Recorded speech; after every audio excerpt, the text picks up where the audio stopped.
গল্প উপন্যাসের পাতায় প্রেম যতটা না বাস্তব তার চেয়ে বেশি স্বর্গীয়। নাটক সিনেমায় নায়কের সঙ্গে নায়িকার মধুর মিলন হয় আর দর্শকের মনে তখন একটি গানই বাজতে থাকে, সেটি হলো যে প্রেম স্বর্গ থেকে এসে জীবনী অমর হয়ে রয়। ভাই থামেন, বাস্তবতা কিন্তু এতটাও সহজ নয়। পৃথিবীতে প্রেম যেমন বাস্তব, প্রতারণাটাও ঠিক ততটাই বাস্তব। সব সম্পর্কেই বিশ্বাস ভালোবাসার জায়গাটি শুরুর দিকে অটুট থাকে, কিন্তু আস্তে আস্তে সম্পর্কে চিড় ধরতে শুরু করে যদি সঙ্গী প্রতারণা করে। প্রেমে প্রতারণা কেন হয়, কিভাবে বুঝবেন, আর তখন করণীয় কি হবে, এ ব্যাপারে পরামর্শ দিয়েছেন জাহাঙ্গীরনগর বিশ্ববিদ্যালয়ের শিক্ষার্থী ইফরাত জাহান। বলেন, সঙ্গীর কাছ থেকে প্রতারিত হয়েছেন এমন অনেকেই আসেন আমার কাছে। কেউ কেউ আছেন যারা প্রতারিত হচ্ছেন এমন দুশ্চিন্তা থেকেও এখানে আসেন। কিন্তু একটা ব্যাপার প্রায় সবার মধ্যেই দেখা যায় যে সঙ্গী প্রতারণা করলে মারাত্মকভাবে অপমানিত হন তারা, যেন তাদের কোনো না কোনো অযোগ্যতার কারণেই এমনটা ঘটেছে, যা একেবারেই ভুল ধারণা।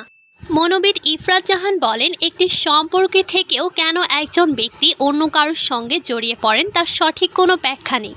যে ব্যক্তি প্রতারণা করেন তারও এই কাজের পেছনে নিজস্ব যুক্তি কারণ থাকতে পারে। দেখা যাবে যিনি প্রতারণা করেছেন তার প্রতারিত হওয়ার অতীত ইতিহাস আছে, ফলে প্রতারিত হওয়ার ভাবনা থেকেও অনেকে আরেকটা সম্পর্কে জড়িয়ে পড়ে যাতে তাকে আবার প্রতারিত হতে না হয়। অনেক ক্ষেত্রে তাদের ভেতরে কাজ করে, আমি যেহেতু প্রতারিত হয়েছি আমিও প্রতারণা করব, এতে দোষের কিচ্ছু নেই। মনোবিদ ইফরাত জাহান আরও বলেন, কোনো গদবাঁধা বৈশিষ্ট্য নেই যা বলে দেবে আপনি প্রতারিত হচ্ছেন। আপনার ভালোবাসার মানুষটি আগের মতোই আপনাকে সময় দিচ্ছে কিনা, যত্নশীল কিনা, অথবা সম্পর্কে আগ্রহী কিনা তা বলে দেবে আপনাদের সম্পর্কটি এগোচ্ছে না পিছিয়ে যাচ্ছে। যারা একটি সম্পর্কের থেকেও অন্য কারোর সঙ্গে সম্পর্কে জড়িয়ে যান তারা সাধারণত সঙ্গীর ভুল ধরতেই ব্যস্ত থাকেন।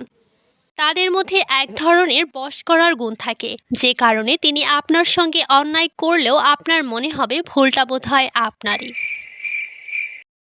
আবার বেশ কিছু ব্যাপারে আগে সীমাবদ্ধতা না থাকলেও পরে ধরিয়ে দিতে দেখা যায় এসব ক্ষেত্রে, যেমন সন্ধ্যার পর ফোন দেওয়া যাবে না, আমি ফোন না করলে কল দেওয়া যাবে না, সোশ্যাল মিডিয়ায় দুইজনের কোনো পোস্ট বা ছবি দেওয়া যাবে না ইত্যাদি। প্রতারিত হওয়ার পরেও একজন সেই সম্পর্কে থাকবে কি থাকবে না সে সিদ্ধান্ত সম্পূর্ণ তার। কিন্তু একটা বিষয় সবসময় মনে রাখা প্রয়োজন, যে একবার বিশ্বাস ভাঙে সে বারবার বিশ্বাস ভাঙতে পারে। তাই যে কোনো সম্পর্কে যাওয়ার আগেই সঙ্গী সম্পর্কে ভালো মতো খোঁজ নেওয়া ভালো। যদি আগে কারোর সঙ্গে প্রতারণা করে তিনি আপনার সঙ্গে সম্পর্কে জড়িয়ে পড়েন, তাহলে আপনার সতর্ক হওয়া উচিত। কে বলতে পারে তিনি পরে আপনার সঙ্গেও এমনটা করবেন না। প্রেমে প্রতারণা বর্তমানে খুব সাধারণ একটি ঘটনা। আপনার সঙ্গী প্রতারণা করেছে বলে কখনো নিজেকে দোষী ভাববেন না। তাড়াহুড়া না করে অবস্থা বুঝে পরবর্তী ব্যবস্থা নেবেন। ধন্যবাদ।